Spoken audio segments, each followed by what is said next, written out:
ఓకేనా? సో అడ్వకేట్గా కొనసాగుతూ ఉన్నారు. బీఆర్ఎస్ పార్టీలో ఉద్యమ నాయకులకి, ఉద్యమం చేసిన విద్యార్థులకి బెయిల్ ఇప్పించడంలో కీలక పాత్ర పోషించారు. మీ చేతి ద్వారా బెయిల్ తీసుకున్న అనేక మంది ఉద్యమ నాయకులు ఈరోజు మంచి మంచి పదవుల్లో ఉన్నారు బీఆర్ఎస్ పార్టీలో. మీరు ఇడిపించిన వాళ్ళే. అటు కేసీఆర్ గారి దగ్గర మీరు పనిచేసారు, హరీష్ రావు గారి దగ్గర పనిచేసారు. సో ఎమ్మెల్సీగా బయలుదేరుతా ఉన్నారు. మరి కేసీఆర్ గారిని ప్రపోజ్ చేసిరా ఎమ్మెల్సీ టికెట్? నేను మా హరీష్ రావు గారి దృష్టికి తీసుకెళ్ళానండి. ముందుగా పార్టీ నుంచి ఒకవేళ ఇవ్వడం అయితే పార్టీ అభ్యర్థులు కొంతమంది పెట్టుకున్నారు అభ్యర్థన. వారిలో నేను కూడా ముందు వరుసలో ఉన్నాను. ఒకవేళ పార్టీ అయితే టికెట్ ఇవ్వాలని అంటుంది. ఒకవేళ ప్రపోజ్ పార్టీ తరఫున బీఫామ్ కనుక ఇస్తే నేను కూడా వరుసలో ముందున్నాను. పార్టీ టికెట్ ఇస్తుందని ఆశిస్తున్నాను. సో ఆల్ ఫోర్స్ నరేందర్ రెడ్డిని కాంగ్రెస్ పార్టీ ప్రకటించింది. బీజేపీ నుండి అంజిరెడ్డిని ప్రకటించింది. మీకు పోటీదారులు ఇద్దరు, మేజర్గా వీళ్ళిద్దరే కనబడుతున్నారు. ఇంకొకటి హరికృష్ణ అని చెప్పి కూడా ముగ్గురు, ఇటు మీతో పాటు నలుగురు గట్టిగా పోటీ పడుతున్నారు అనుకోవచ్చు. సో నరేందర్ రెడ్డి గారిని కొట్టగలిగేంత డబ్బులు ఉన్నాయా రవీందర్ గారి దగ్గర? చూడండి, నరేందర్ రెడ్డి గారు విద్యా సంస్థలు పెట్టిండు. ఆ విద్యా సంస్థలు కరీంనగర్, ఉమ్మడి కరీంనగర్ జిల్లాకే పరిమితం అండి. మిగతా జిల్లాలను అయితే అతని ఉనికి లేదు. అతను ఆ డబ్బులు సంపాదించిండు. నేనైతే ఒక నానుడు ఉన్నది, నిరుపేద విద్యార్థులకైతే ఉచితంగా విద్యను అందించిన అట్టుగా ఎక్కడ లేదు. ఫీజుల విషయంలో గట్టి నిబంధనలు అనుసరించి గట్టిగా ఫీజులు వసూలు చేసిన నానుడు ఉన్నది. లెక్చరర్స్ కు కూడా సరైన వేతనాలు ఇవ్వలేదనే నానుడు కూడా నా దృష్టికి వచ్చి, నరేందర్ రెడ్డి వాళ్ళ లెక్చరర్స్ కూడా పూర్తి స్థాయిలో వేతనాలు ఇవ్వలేదనే నానుడు ఉన్నది. అతని ఓన్లీ కరీంనగర్ జిల్లాకే పరిమితము. ఇంకా వస్తే నరేందర్ రెడ్డితో పాటు అంజిరెడ్డి వస్తే, అంజిరెడ్డి అతను ఒక బిజినెస్ మ్యాన్. ఆయన పటాన్ చెరువు ఆ ప్రాంతానికి మాత్రమే పరిమితమైండు. హరికృష్ణ అనే అతను లెక్చరర్ గా చేశాడు. ఇంతకుముందు ఆదిలాబాద్ జిల్లాలో చేసి ఇప్పుడు ప్రస్తుతం గజ్వెల్ లో లెక్చరర్ గా చేస్తూనే అది రిజైన్ చేశాడు. వారి స్థానాల్లో ఉండి కూడా సమాజ సేవ చేయొచ్చు. వాళ్ళు అధికంగా సంపాదించి ఏదో చేస్తామని ఇంట్లోకి వస్తారు, కానీ వారు ప్రజా సేవలో ఎన్నడూ లేరు. నేను గత 26 సంవత్సరాల నుంచి ప్రజాసేవలో నిమగ్నమై ఉన్నాను.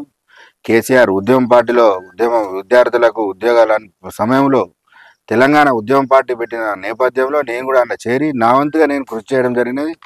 నేను గత 26 సంవత్సరాలని టీఆర్ఎస్కి అనుబంధంగా ఉండి ఎలాంటి వేతనం ఆశించకుండా పార్టీ కార్యాలయ కార్యదర్శిగా హరీష్ రావు గారి దగ్గర వ్యక్తిగత కార్యదర్శిగా కూడా పనిచేయడం జరిగింది.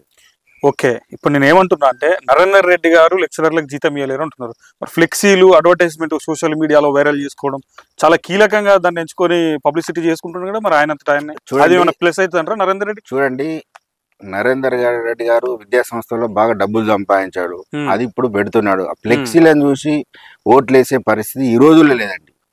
సమాజ సేవను గుర్తిస్తారు. మౌత్ టు మౌత్ స్పీచ్ అనేది పోతుందండి. ఎవరు ఏంటంటే ఇప్పుడు ఓటింగ్ లో పాల్గొనేదంటే గ్రాడ్యుయేట్ విద్యావంతులు, ఉన్నత విద్యావంతులు, జాబ్ చేసే వాళ్ళు, ఉద్యోగస్తులు. కాబట్టి రిటైర్డ్ ఉద్యోగులు కూడా ఉంటారు. కావున ఆశించి చేస్తారండి. ఇది తప్పకుండా దాన్ని పరిశీలించి నాకు పూర్తి స్థాయిలో మద్దతు ప్రకటిస్తారని నేను ఆశిస్తున్నానండి. సరే, ఎంతో కొంత ఎమ్మెల్సీ గ్రాడ్యుయేట్ ఎన్నికల్లో పోటీ చేయాలంటే ఎంతో కొంత మాత్రం ఖర్చులు అవుతాయి. మరి నేను ఇందాకనే చూసిన మీరు వచ్చిన కారేమో డిజైరు.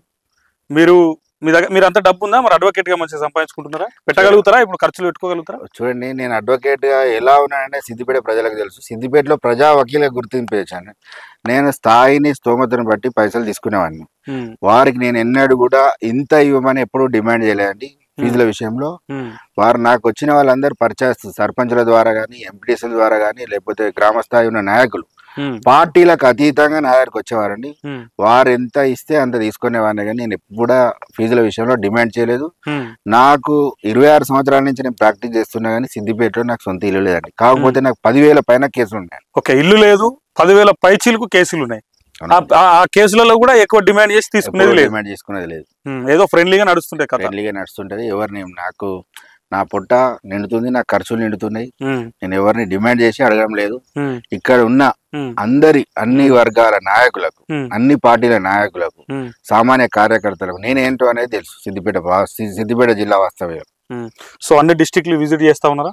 నేను అన్ని విజిట్ చేశానండి. ఇంకా ఆదిలాబాద్ జిల్లా వెళ్ళలేదండి. ఆదిలాబాద్ జిల్లా వెళ్ళాల్సింది. స్పీడప్ చేస్తున్నారా పని? స్పీడప్ చేస్తున్నానండి. కరపత్రాలు చేసిన నాకు కరపత్రం సాక్ష్యం, కరపత్రమే పెట్టుబడిగా, కరపత్రమే కరపత్రంలో అన్ని పొందుపరిచాను. నేను గతము స్వగతము అంతా పొందుపరిచాను. నా డిమాండ్స్ కూడా అందులో పొందుపరచడం జరిగింది. కరపత్రం సాక్షిగా నేను ఇచ్చిన హామీల కోసం నేను కొట్లాడతానని ఈ ఫైర్ టీవీ సాక్షిగా, ఫైర్ టీవీ ముందు నేను హామీ ఇస్తున్నానండి. ఓకే, మీరు ఇందాక మీరు ఇచ్చినటువంటి పాంప్లెట్లో కూడా ఉన్నాయి.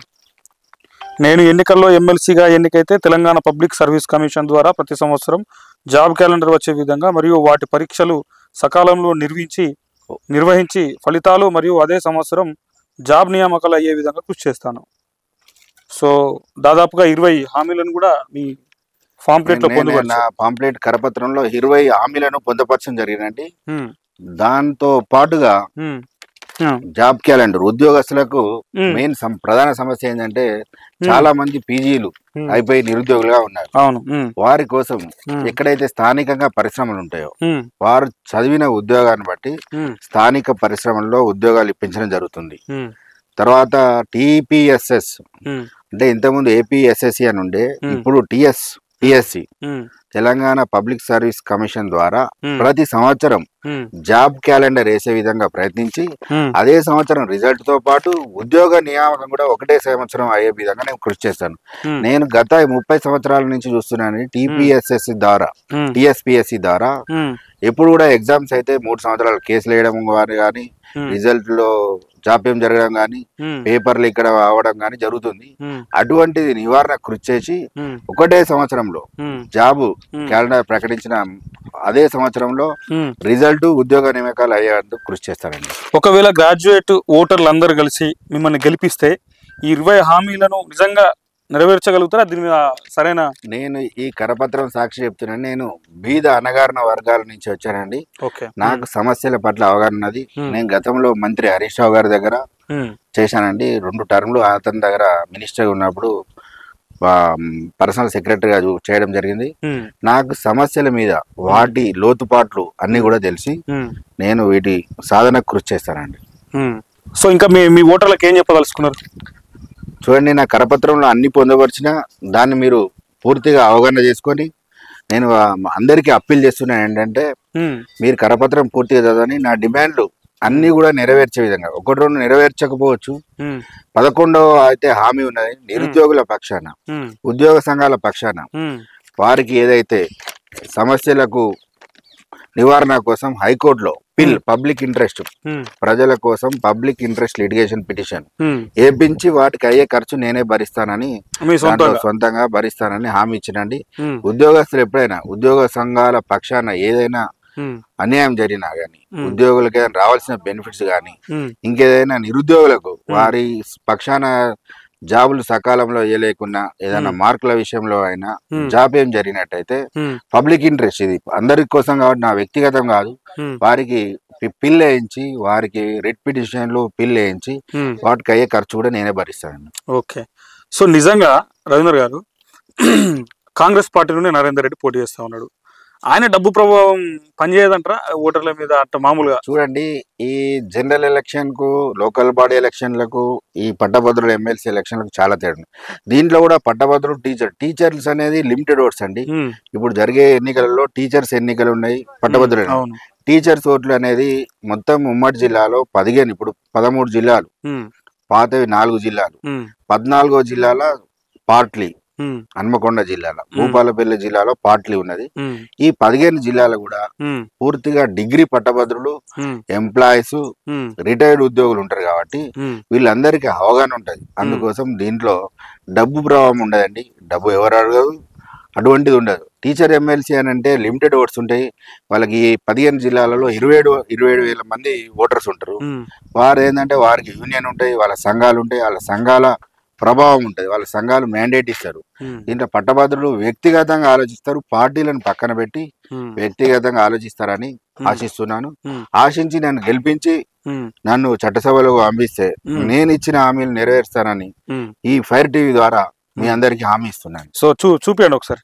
చూడండి, ఈ పట్టభద్రుల ఎమ్మెల్సీ కరపత్రంలో నేను ప్రకటించిన హామీలలో మెయిన్ గా 24 సంవత్సరాలు పూర్తి చేసుకున్న గెస్టెడ్ టీచర్లందరికీ గెస్టెడ్ హోదా రావాలని, తర్వాత 317లో ఈ మధ్యన కొత్త జిల్లాలు ఏర్పడ్డ తర్వాత దాని జోనల్ సిస్టమ్ మారిన తర్వాత టీచర్లు ట్రాన్స్ఫర్ అయ్యారు. దానికి పరస్పర బదిలీలకు అవకాశం కల్పించే విధంగా కృషి చేస్తాను. అలాగే ఎవరైనా ఉద్యోగస్తులు చనిపోయి ఉంటే వారికి కాంపాషనేటివ్ పోస్టులో కారుణ్య నియామకాలు తొందరగా పెట్టించే విధంగా కృషి చేస్తాను. అదేవిధంగా ప్రతి ప్రభుత్వ విద్యాలయంలో ఇప్పుడు చాలామంది స్కూళ్ళల్లో కనీస వసతులు లేవండి. ఆ వసతులు ఏంటంటే బాత్రూమ్స్ కానీ టాయిలెట్స్ కానీ అవన్నీ అన్ని స్కూల్లో ఉండండి. నేను స్కూల్కి సంబంధించి కాదు, టీచర్లు చూసుకోవాలి ఏదైనా, నేను ఒక పట్టభద్రునిగా నాకు తెలుసు కాబట్టి ఆ డిమాండ్ కూడా నేను పెట్టడం జరిగిందండి. అదేవిధంగా 11వ డిమాండ్ చాలామందికి ఉపయోగపడేది, ప్రజా అవసరాల కోసం పబ్లిక్ ఇంట్రెస్ట్ లిటిగేషన్ పిటిషన్లు మరియు నిరుద్యోగులు ఉద్యోగుల పక్షాన ఏదైనా సమస్య వచ్చినప్పుడు న్యాయస్థానంలో పిటిషన్ వేయించి వారికి అయ్యే ఖర్చును నేనే భరించి వాటి నివారణ కృషి చేస్తానని ఈ ఫైట్ ద్వారా హామీ ఇస్తున్నానండి. అలాగే ఔత్సాహిక పారిశ్రామికవేత్తలు ఎవరైనా ఉంటే TSIIC Telangana industrial infrastructure corporation ద్వారా స్థలం ఏర్పాటు చేసి పరిశ్రమల ఏర్పాటు కృషి చేస్తాను. ఒకవేళ ఔత్సాహిక పారిశ్రామికవేత్తలు ఎవరైనా ఉంటే వారికి డబ్బు ఎక్కువగా లేనప్పుడు ఉంటే ఆ పారిశ్రామిక జోన్లో TSIIC వారు కట్టించిన పరిశ్రమల స్థలం ఉంటుంది, వారికి సంబంధించి అలాట్ చేయించి అక్కడున్న స్థానిక నిరుద్యోగులకు కూడా ఉపాధి కల్పించేందుకు కృషి చేస్తాను. సో ఫైనల్గా ఓటర్లకి ఇట్లాంటి హామీల ద్వారా ముందుకెళ్తున్నారు. సో గెలుపు ఖాయం అనుకుంటున్నారా? నాకండి నేను ముఖ్యంగా గమనించాలి, ఇక్కడ నేను హరీష్ రావు గారి ద్వారా ఉండి హరీష్ రావు గారికి చేదోడు వాదాడుగా ఉండి సమస్యల పట్ల అవగాహన పెంచుకున్నానండి. ఆ సమస్యలు ఏంటో నాకు చాలా తెలుసు. ఇప్పుడు కాంట్రాక్ట్ లెక్చరర్ల విషయంలో నేను కాంట్రాక్ట్ లెక్చరర్ల సంఘం సిద్దిపేట అధ్యక్షుడు. అతనికి పూర్తి స్థాయిలో మేము మద్దతు ఇచ్చి ఆ కాంట్రాక్ట్ లెక్చరర్లను పర్మనెంట్ అయ్యే విధంగా కృషి చేశాను. ఇంకొంతమంది కూడా తర్వాత బ్యాచ్ వాళ్ళు ఉన్నారు, కొంత వెనుకొచ్చిన కాంట్రాక్ట్ ఉద్యోగులు, వారి పక్షాన కూడా సుప్రీంకోర్టులో కేసు నడుస్తుంది, వారి పక్షాన కూడా నేను పోరాడి వారికి కూడా ఉద్యోగ నియామకాలు అయ్యేందుకు కృషి చేస్తాను. సో రవీందర్ గారు ఏమంటున్నారు అంటే, నేను ఇచ్చిన హామీలను 20 హామీలు ఏవైతే ఉందో గ్రాడ్యుయేట్ ఎమ్మెల్సీ ఎన్నికలలో నన్ను గెలిపిస్తే వాటిని పూర్తి బాధ్యతగా నేనే నా మీద వేసుకొని మీకు ఏదైనా డబ్బులతో పని పడితే అవి కూడా నేనే ఇన్వెస్ట్ చేసి మీ పనులు పూర్తి చేస్తా అంటున్నాడు. సో ఫైర్ టీవీ తరఫున మీకు కూడా గుడ్ లక్ అన్న. మళ్ళీ గెలవాలి, గెలిచిన తర్వాతే మనం కలుసుకోవాలి. నేను మీ దేవనూరు రవీందర్, అడ్వకేట్, సిద్దిపేట. రాబోయే పట్టభద్రుల రేపటి నుంచి జరిగే పట్టభద్రుల ఎమ్మెల్సీ ఎన్నికల్లో నేను కూడా అభ్యర్థిగా ఉంటున్నాను, మీ ముందుకు వస్తున్నాను.